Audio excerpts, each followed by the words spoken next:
Hi, I'm Carly McAvoy, and today I'm talking about fractions, just a few things about fractions to review with you. I didn't start from the very beginning. There's basic videos on fractions available from the previous homeworks, but this is just a review for the final exam for Math 90, which is the basic math class. If you're going to multiply with mixed numbers, you need to first change them into improper. 2 times 3 is 6, plus 1 is 7. Multiply the denominator times the whole number, add the numerator, and you keep the denominator the same. 2 times 4 is 8, plus 1 is 9, and you keep the denominator the same. Now you cross cancel if you can. That means anything on the bottom and the top. It doesn't really have to be across from each other, but that's how we usually say it. 3 goes into itself 1 time. It goes into 9 3 times. 2 does not go into 7 or 3, so we're done. Multiplying across, 7 times 3 is 21, and 1 times 2 is 2. Now I could change that back into a mixed number if it asks for it. You want to make sure and see what the computer is asking for. They will say if they want a mixed number. If they just say as a fraction, this is what they're talking about. This is in simplest form. There's no common factor between the numerator and denominator, but this is improper. And a mixed number, we would say 2 goes into 20 10 times with 1 left over. So either one of those answers, depending on what the computer is asking you for or what your teacher is asking for. The next problem does not have mixed numbers, but we do have a division. In a division, you keep your first term the same, and you change your division to multiply, and you find the reciprocal of the second term, and that reciprocal means that you're flipping it upside down. Now we go, 5 goes into itself once, it goes into 15 3 times. 4 goes into itself once, it goes into 8 twice. And now when I multiply straight across, 2 times 1 is 2, and 3 times 1 is 3. And so our answer is 2/3. That's a proper fraction. Take a look at this problem. The bucket held 4.5 inches of water after 10 hours. How much water leaked in per hour on average? So what we want to know is, maybe there was a little more for a while and a little less, but on average, how much was coming in every hour and dripping into the bucket? So we want to, is it a multiplication or is it a division? Well, we have this bucket of water. Let's say that here's our bucket, and right now it's here, and this level we're told is 4.5 inches. We want to know every hour it got more and more in there, right? So it's sort of like coming in hour per hour. So we're actually dividing that up into hours to find out how much came in. So we're actually taking our 4.5 inches and we're dividing it by 10 hours. All right, so we're going to change this into an improper fraction. 2 times 4 is 8, plus 1 is 9. We also are going to change this by putting a 1 under it. That makes that a fraction. And now I'm going to leave the first fraction the same, change the division into multiplication, and I get 1/10. Nothing cross cancels here. So all I can do here is multiply across. 9 times 1 is 9, and 2 times 10 is 20. So there was about 9/20 of an inch coming in every hour that bucket was sitting there. So a little tiny bit less than half an inch every hour. All right, let's see what's on the next page for fractions. Might as well get all the fraction stuff in. Yeah, we have 4 more things that I would want to talk about with fractions here. So let's look at to begin with, to add or subtract or work with mixed numbers. So we'll just cover this up so we don't get too distracted. I want to find a common denominator if I want to work a problem like this. Feel free to work the problem vertically, that is to write the problem in a vertical style rather than horizontal like it starts off. These are all being added, so I'm just going to put one addition sign down there. To add or subtract, we need a common denominator, so I'm going to change all of those to the common denominator. That is, the least common denominator is the number that they all 3 go into, the smallest one they all go into, which is 20. So I'm going to write that that's my new denominator is 20. Now 2 multiply by 10 to get 20, so 10 times 3 is 30. 20, well, it already is 20, so I didn't change it. I'm not going to change the numerator either. And then 5 times 4 is 20, so 3 times 4 is 12.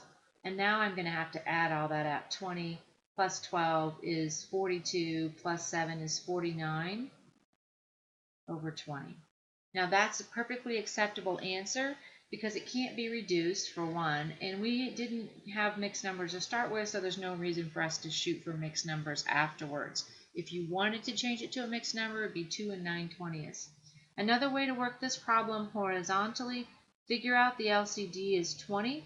I'm going to say 10 times 2 is 20, so 10 times 3 is 30. The 20 here didn't change, so the 7 won't change. 4 times 5 is 20, so 3 times 4 is 12. Notice I only wrote the 20 once because once you have an LCD, you don't add it, you just keep that the same. So that keeps me from making that mistake of getting 60 under there. And now I'm going to add that up, and I have 3749 over 20. Same answer, just a different way to work that same problem. All right, over here I need a common denominator, 4 and 8. The common denominator is 24. 3 and 8, sorry. It's 24. And so 8 times 3 is 24. 3 times 3 is 9. 3 times 8 is 24. 2 times 8 is 16. Now, finding the common denominator is not that hard, but you need to remember that you're subtracting here, so you can't take 16 away from 9. It goes from top to bottom, 9 minus 16. We can't do that. So this is where we need to borrow. You're borrowing 1 and you're leaving 14 behind. What did you borrow? Well, we were working with 24ths. So when we have 1, that's the same as 24 24ths, right? So we just borrowed 24, plus we had 9 that were already here. So we can add the 24 and the 9 together, and we get 33. And now I can subtract 33 minus 16. And if you don't know it, then you use your calculator. I have no problem with that. So that's going to be 17 over 24. And then, because remember, you keep the denominator the same. And then 14 minus 7 is 7. So we have 7 and 17/24. All right. Let's take a look at simplifying an expression with fractions. Remember our list, please, excuse, and then my dear or dear my, whichever way you think about it, subtraction and addition. Those all have the division and multiplication, whichever comes first, and addition and subtraction, whichever comes first. But this one, we don't really have to worry about that. We have a set of parentheses here, we have an exponent there. So what does 2/7 to the second power look like? It really looks like this. 2/7 times 2/7. That's what that means. So we're going to multiply straight across there in a second. What's happening over here? Well, over here we want to subtract, so we need a common denominator, and the common denominator for 3 and 21 is 21. So if I say 3 times 7 is 21, so 4 times 7 is 28. And then I have minus 7. So over here I have 2 times 2 is 4, and 7 times 7 is 49.